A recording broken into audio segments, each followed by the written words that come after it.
ஏசாயா 48:18 உன்னுடைய சமாதானம் நதியை போலவும் உன் நீதி சமுத்திரத்தின் அலைகளைப் போலவும் இருக்கும். நதியை போல அப்படியே ஒரு செழிப்பா, சும்மா நீரோட போல இல்லை, வாய்க்காலை போல இல்லை, நதியை போல சமாதானம். இன்னைக்கு சமாதானம் தானே இல்லை. சமாதானம் பாதிக்கப்பட்டிருக்குதா?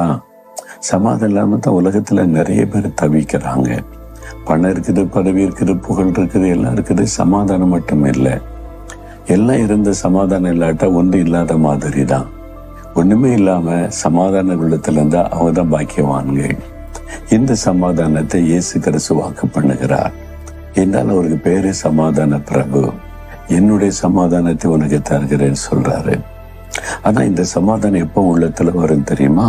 ஆண்டவர் சொல்றார், நீ என் கற்பனைகளை கவனித்தாயானால் நலமாயிருக்கும், அப்பொழுது உன்னுடைய சமாதான நதியை போல இருக்கும்.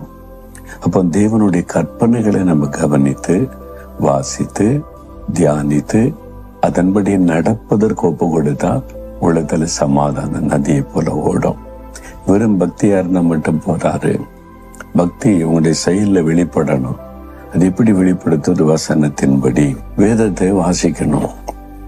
தினமும் இந்த வேதத்தை வாசித்து அந்த கற்பனைகள் ஆண்டவர் என்ன சொல்லியிருக்கிறார் நீ கவனித்து, ஆண்டவரே நான் கீழ்ப்படிந்து நடக்க ஒப்பு கொடுக்கிறேன், கீழ்ப்படியே எனக்கு உதவி செய்யும் ஜெபிச்சா ஆண்டவர் கிருபை தருவார்.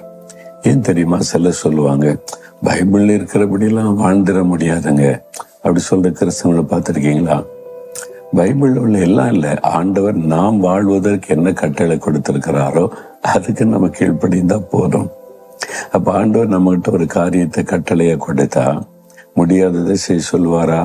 முடிஞ்சதான் செய்ய சொல்லுவார். எல்லாரையும் நேசிங்க, சத்துருக்களை சிநேகிங்க, சபிக்கிறவளை ஆசீர்வதிங்க, நீங்க நேர்மையா நடக்கணும், நீங்க பூரண சர்க்குணரா இருக்கணும், பரிசுத்தமா இருக்கணும், தாழ்மையா இருக்கணும். அதான ஆண்டவர் சொல்லுகிறார்.